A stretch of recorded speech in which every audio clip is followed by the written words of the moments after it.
Story recapped here. Today, I'm going to explain a sci-fi film called Westworld. Spoilers ahead. Watch out and take care. A high-tech amusement park called Delos has attracted the attention of many thrill seekers due to its promise to send their guests on an adventure of a lifetime for an extravagant price of $1,000 a day. Ed, a public relations officer working for Delos, interviews several people who just came from the resort. One guest excitedly tells Ed that he shot 6 people during his visit to Westworld, but Ed clarifies that the people shot were robots. Ed explains that these androids were programmed to look, act and talk like human beings. Moreover, the robots also bleed just as humans do to enhance the experience.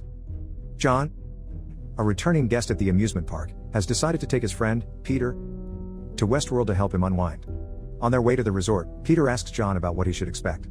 John patiently answers his questions and informs him that they'll use real firearms. Soon, an announcer asks the guests to put on their earphones to listen to the orientation. John ignores the announcement, noting that he's already heard the orientation before. The orientation video points out that guests are given a choice to visit 3 distinct worlds that cater to their specific fantasies.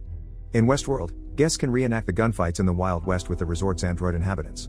The guests are also given the opportunity to rub shoulders with the kings and queens of 13th century Europe during the medieval era. As the monitor displays images of the area, the man sitting behind Peter smiles in anticipation of living out his medieval fantasies. In another option, guests can indulge in diverse worldly pleasures available only in the ancient Roman city of Pompeii at the height of its golden age.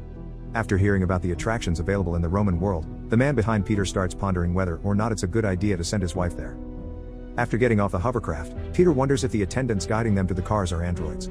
John notes that the only way to distinguish androids from humans is to look at their hands because the robots have imperfect extremities.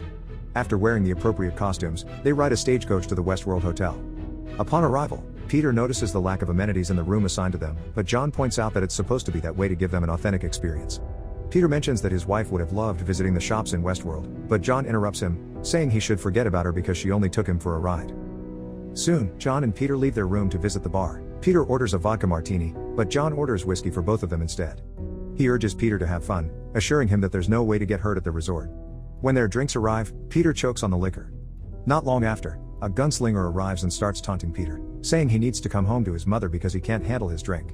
John sees this situation as an opportunity to start a duel, so he urges Peter to confront the gunslinger. Peter hesitates, but with some encouragement, he faces the gunslinger. As Peter reaches for his gun, the other patrons scramble to find a hiding place. When the gunslinger urges him to make a move, Peter draws his weapon and shoots before the gunslinger could even point his firearm at him.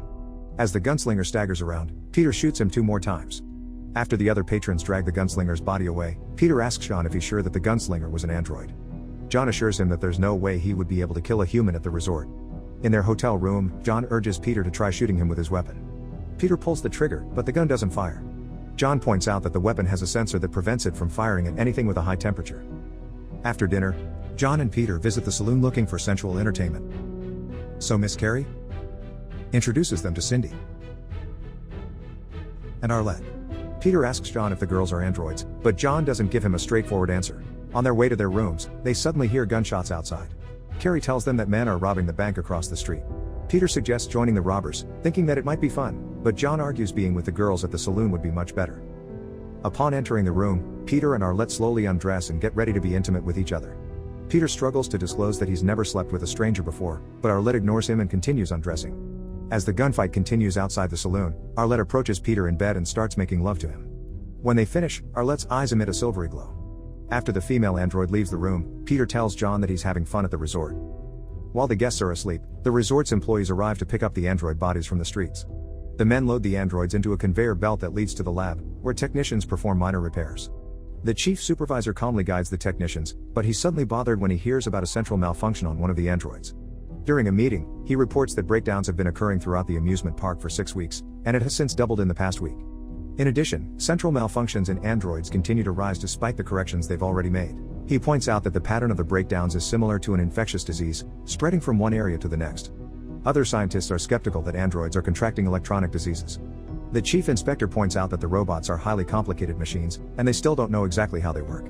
Despite the problems they've discovered, the technicians prepare to reactivate the androids in the morning before the guests wake up. While Peter takes a bath, the gunslinger knocks on the door and threatens John. As Peter returns to the room, he hears John pleading with the gunslinger, so he prepares to confront the android. Suddenly the housekeeper yells at him for standing in the hall half-naked. The housekeeper screams upon seeing his gun, so Peter decides to barge in and shoot the gunslinger to take him by surprise. After being hit 4 times, the android falls through the window and dies. The sheriff arrests Peter and locks him up, saying he'll have to stand trial for killing the gunslinger. John explains that the shooting was self-defense, but the sheriff ignores him. The sheriff warns John not to bother trying to save Peter because the judge likes to hang offenders. Outside, John asks a woman to deliver some food to Peter. After the sheriff inspects the food, the woman shows Peter that there's an explosive hidden underneath the sheet covering his food. John prepares 2 horses and positions them outside the sheriff's office. Not long after, an explosion occurs, and Peter emerges from his cell. The sheriff goes out to stop them from escaping, but John shoots him twice, making sure that he's dead. John and Peter immediately flee from the town and make their way to the desert to hide. Later, John remarks that they can go back to town and do anything they want because there's no one to stop them anymore. In the medieval world, a guest playing as a knight enters the queen's room for a tryst, but she tells him that the Black Knight is looking forward to a sword fight with him. The queen tells him that the knight has the strength of 10 men, but his sight is weak in the left eye. She assures him that he will win the battle if he stays to the knight's left. The technicians take note so they could reprogram the Black Knight with lateral weakness in the left eye for the next day. As Peter and John rest in the desert, a rattlesnake slithers in their direction. John tries shooting the snake, but he misses. The snake lunges at him and bites him in the arm, so he shakes it vigorously until it releases its bite. When the snake hits the ground, they both shoot it until it stops moving. John notes that the snake is not real, and it wasn't supposed to attack him. The chief supervisor hears about the snake attack in the control room and tells the technicians to take the android snake to the lab. While inspecting the android snake, the technicians discover that its logic circuits fail to respond, but its mechanisms appear to be intact. Due to the malfunction, the resort's administrators decide to stop accepting new guests at the resort, but they still refuse to shut the park down. Later that night, the technicians in the control room start a bar fight in Westworld while Peter and John are playing cards. When one of the patrons drops at their table, John decides to join in. Before Peter could get up, a man grabs him and flings him across the room. They gleefully drink and participate in the riot until they pass out. Meanwhile, the lab technicians install an upgrade on the gunslinger to improve his vision and hearing. In the medieval world, the guest posing as a knight tries to seduce a female servant, but she rejects his advances and slaps him. The chief inspector tells the technicians to send the servant to the lab for central repair, noting that she's not supposed to refuse a guest. However, the technicians couldn't find anything wrong with the android. Later on, the Black Knight confronts the guest at the medieval world as he was looking for something to eat. The guest tries to plead with the Black Knight, but the knight is bent on engaging him in a sword fight. The knight then starts striking him, but the guest manages to block his attacks. Due to the force of the knight's blows, the guest loses his shield, leaving him with only a sword as a means to defend himself. When the knight cuts the guest's arm, the chief supervisor tells the technicians to shut down the androids immediately. However, the knight continues his assault and stabs the guest in the stomach with his sword. After waking up at the bar, John and Peter head back to their room, but before they could enter the hotel, the gunslinger confronts them. In the control room, the chief supervisor orders the technicians to shut all the power down. Meanwhile, John tells Peter that he will handle the gunslinger this time. He urges the gunslinger to make the first move, so the android draws his gun and shoots John in the chest. John stumbles, confused by the sudden gunshot wound. He gets up and tells Peter that he's been shot for real. The gunslinger fires another shot, killing John. The gunslinger asks Peter to draw his gun as Peter tries to make sense of the situation. Back in the control room, the technicians tell the supervisor that they've lost control of the androids. Terrified by the idea that he could die at the hands of the android, Peter decides to run from the gunslinger instead of engaging him. The gunslinger pursues Peter as he gallops away on a horse. The chief supervisor notes that the androids are running on stored charge. Some robots will only last about an hour, but some can still function for as long as 12 hours. Meanwhile, the androids at the Roman world have begun their rampage, killing most of the guests in the area. The chief supervisor tells the technicians to turn the main grid back on, but they fail to get their power back. They soon realize that they are locked inside the control room because the doors are powered by electricity. The chief supervisor tells the technicians to get the doors open before they run out of oxygen. Peter runs to the desert to get away from the gunslinger. As he rides his horse along the hill, the gunslinger sees him and shoots his hat. Peter leaves the horse and decides to lie in wait for the gunslinger. However, the gunslinger spots him and fires his gun at him repeatedly. Fortunately, Peter doesn't get hit, so he runs back to his horse and flees. Meanwhile, the oxygen level starts to drop inside the control room with no way of opening the doors.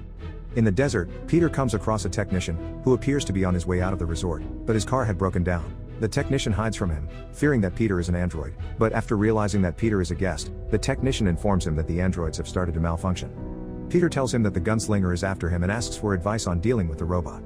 The technician tells him that his only chance is to use acid to impair the robot's vision and create noise to disrupt its hearing. However, the technician warns Peter that his chances of defeating the robot are low because the android will always be one step ahead of him.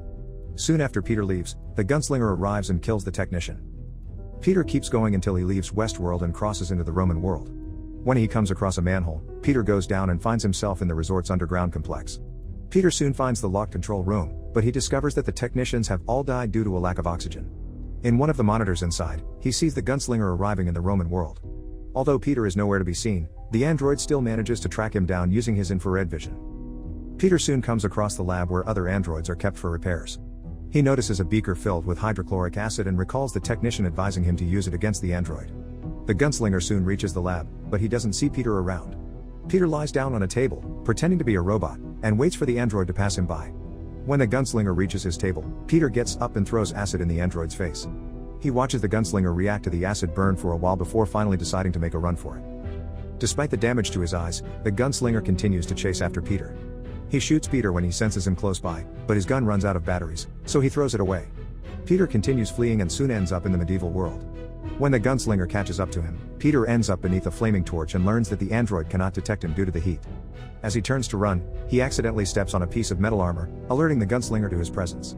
In a panic, Peter immediately grabs a torch and sets the android on fire. He watches the robot as it flails around the room in flames.